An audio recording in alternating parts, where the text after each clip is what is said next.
पहली बार भारत, रूस, चीन एक साथ बैठे। एससीओ में हो गया बड़ा खेल। ट्रंप को कुछ समझ नहीं आ रहा, तीनों देशों ने मिलकर चलाया ऐसा हथौड़ा। जिस बात से चिढ़ रहे थे, तीनों देशों ने वही कर दिया। क्यों भड़क उठा ट्रंप का गुस्सा? रूस ने भारत के साथ मिलकर कैसे कर दिया बड़ा खेल? ईरान के साथ जो कुछ अमेरिका ने किया, जिस तरह अमेरिकी सेना ईरान के अंदर घुसी, वो दुनिया के लिए एक बड़ा अलार्म था। सोचिए, कल को ऐसा भारत में हो जाए, चीन में हो जाए या फिर पाकिस्तान में ही ऐसा कुछ हो जाए।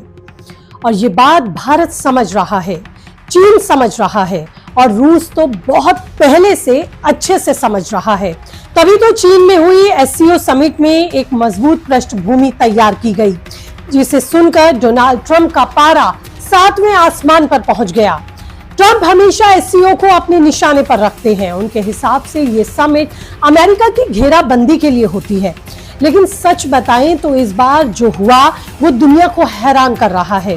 पहली बार भारत, रूस और चीन यानी कि RIC ने मिलकर ऐसा मजबूत हथौड़ा चलाया कि अमेरिका की नींद उड़ गई। इस बार ये भी समझने की जरूरत है कि मौजूदा परिप्रेक्ष्य में एससीओ की बैठक इतनी अहम क्यों हो गई, क्यों ट्रंप भड़क गए, कैसे RIC मिलकर एशिया को सुरक्षित करना चाहते हैं और सबसे बड़ी बात, क्या भारत चीन सचमुच पक्के दोस्त बन सकते हैं? क्या भारत चीन पर भरोसा कर सकता है? पूरी खबर आपको विश्लेषण के साथ इस रिपोर्ट में मैं बताऊंगी। बने रहिए अंत तक मेरे साथ। और ये रिपोर्ट अगर आपको अच्छी लगे तो चैनल को लाइक, सब्सक्राइब और शेयर करना आप भूलेंगे नहीं। नमस्ते, आपके साथ मैं हूं ज्योति विनय कपूर। दोस्तों, चीन के बीजिंग में हुई एससीओ समिट ने इस बार पूरी दुनिया का ध्यान खींचा। जो लोग नहीं जानते कि एससीओ क्या है, उनके लिए मैं बता देती हूं कि एससीओ एक क्षेत्रीय अंतर्राष्ट्रीय संगठन है जिसकी स्थापना 2001 में चीन, रूस, कजाकिस्तान, किर्गिस्तान, तजाकिस्तान और उज्बेकिस्तान ने मिलकर की थी। भारत और पाकिस्तान दोनों ही 2017 में इसके सदस्य बने थे और 2023 में ईरान भी इसका सदस्य बन गया था। एससीओ का उद्देश्य सदस्य देशों के बीच सुरक्षा, आर्थिक और राजनीतिक सहयोग को बढ़ाना है और संगठन आतंकवाद, उग्रवाद, ड्रग्स तस्करी और साइबर अपराध को रोकने की दिशा में मजबूत साझेदारी और रणनीतिक फैसले करता है।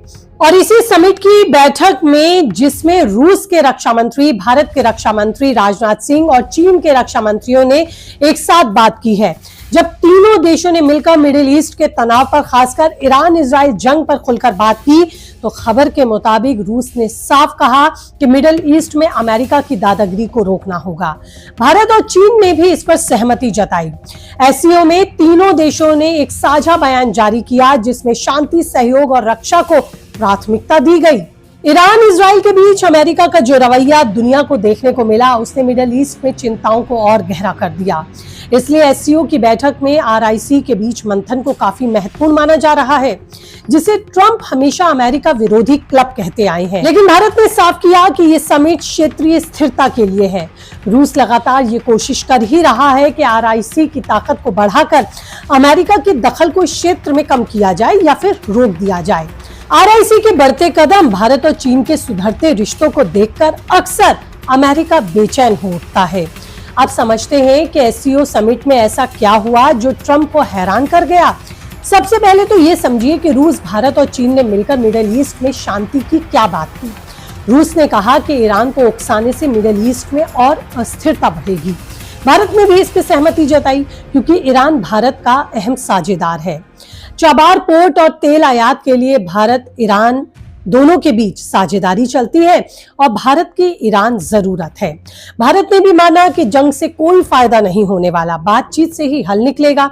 चीन ने भी इस पर अपना सॉफ्ट रुख दिखाया। चीन ने भी साफ किया कि वो भारत के साथ अपने रिश्तों को सुधारना चाहता है ताकि क्षेत्रीय स्थिरता बनी रहे। ये वही चीन है जो पहले भारत के साथ LAC पर तनाव बढ़ाता था, लेकिन जब से रूस ने हस्तक्षेप और समझाने की ये पहल की है, तब से चीन और भारत के रिश्ते सुधरते हुए दिखाई दे रहे हैं और चीन ने भी इस तरफ अपने कदम अग्रसर किए हैं। अब सवाल ये है कि रूस क्यों चाहता है कि भारत, चीन, यहाँ तक कि पाकिस्तान के साथ भी रिश्ते सुधरे? तो रूस को लगता है कि मिडिल ईस्ट में अमेरिका की बढ़ती दखल को रोकने के लिए एशिया के इन देशों को एकजुट होना जरूरी है। रूस तो ये तक चाहता है कि भारत से पाकिस्तान के रिश्ते भी बेहतर हो। साथ ही आपकी जानकारी के लिए ये भी बता दूं कि इस समिट में पाकिस्तान के रक्षा मंत्री भी पहुंचे थे, लेकिन राजनाथ सिंह ने उनसे कोई मुलाकात नहीं की। रूस ने सभी को एक बार फिर साथ लाने की कोशिश की। रूस की तरफ से दोनों देशों के बीच रिश्ते सुधारने के लिए हर मुमकिन कोशिश भी की जा रही है, लेकिन भारत के लिए पाकिस्तान पर भरोसा करना आसान नहीं है। इसके पीछे पाकिस्तान के कई मौकों पर भारत के साथ खराब रिश्ते होने के मजबूत प्रमाण मिलते हैं। पाकिस्तान का न सिर्फ भारत के साथ ऐसा रवैया है, बल्कि ताजा उदाहरण ईरान के मामले में भी देखने को मिला। जब ट्रंप की दावत की मेज पर अमेरिकी बिरयानी खाने के बाद पाकिस्तान बदल गया और ईरान का साथ छोड़ दिया। हालांकि इसका अच्छा खासा विरोध पाकिस्तान में होता दिख रहा है। पाकिस्तानी कह रहे हैं कि अमेरिका के साथ तो बिरयानी खा ली, लेकिन अब ईरान से दुश्मनी भी मोल ले ली। आपको बता दूं कि ईरान ने भी पाकिस्तान को चेतावनी दी है कि अगर अमेरिका के साथ मिलकर गलत कदम उठाया तो अंजाम अच्छा नहीं होगा। ऐसे में रूस ने भारत, चीन और पाकिस्तान को एक मंच पर लाने की कोशिश की, ताकि अमेरिका जो खुलकर बल्लेबाजी मिडिल ईस्ट में करता हुआ दिखाई देता है वो थम जाए। और अब ये भी समझ लेते हैं कि इस मौजूदा माहौल में आखिरकार एससीओ की बैठक इस बार इतनी अहम क्यों हो गई। इसमें तीनों देशों ने न सिर्फ मिडिल ईस्ट के तनाव पर बात की, बल्कि एक वैकल्पिक आर्थिक सिस्टम को भी मजबूत करने की दिशा में चर्चा की। द हिंदू की रिपोर्ट के मुताबिक रूस ने एससीओ में एक बार फिर ब्रिक्स की तरह स्विफ्ट सिस्टम का विकल्प लाने की बात कही। रूस चाहता है कि भारत और चीन मिलकर स्थानीय मुद्राओं यानी कि स्थानीय करेंसी में आपस में व्यापार करें। अभी भारत रूस व्यापार में 92% स्थानीय मुद्राएं इस्तेमाल कर रहे हैं। भारत का रूस के साथ व्यापार पिछले साल 65.7 बिलियन डॉलर तक पहुंचा था। चीन ने भी भारत के साथ व्यापार बढ़ाने की बात कही है, लेकिन सवाल यह है कि क्या भारत चीन पर पूरी तरह भरोसा कर सकता है। 2024 में एलएसी पर समझौते के बाद रिश्ते हालांकि सुधरे हैं। विशेषज्ञ भी मानते हैं कि भारत सावधानी से कदम उठाए तो कोई हर्ज नहीं, लेकिन भारत की कूटनीति ने एससीओ में भारत की ताकत को दुनिया के सामने ला दिया। भारत की जीडीपी 5 ट्रिलियन डॉलर के करीब है और रक्षा बजट 81 बिलियन डॉलर के। रूस से S-400, फ्रांस से राफेल और अमेरिका से MQ-9B ड्रोन खरीदकर भारत ने अपने सैन्य ताकत को भी मजबूत किया है, लेकिन असली ताकत है भारत की कूटनीति। भारत ने इजराइल, ईरान, सऊदी अरब और यूएई जैसे मुस्लिम देशों के साथ भी अपने रिश्ते मजबूत रखे हैं। 2024 में भारत ने सऊदी से 1.2 बिलियन डॉलर का निवेश हासिल किया और कतर के साथ 20 साल का LNG डील की। एससीओ में भारत ने दिखाया कि वो न सिर्फ अपने हितों की रक्षा कर सकता है, बल्कि दुनिया में शांति का माहौल बनाने के लिए अपनी मजबूत भागीदारी भी दिखा सकता है। और एक्सपर्ट कह रहे हैं कि यही वजह है कि अमेरिका चिढ़ गया है, क्योंकि भारत उसके हिसाब से नहीं चल रहा। एससीओ में हुई बैठक ने उनके मिडिल ईस्ट प्लान को भी चुनौती दी है।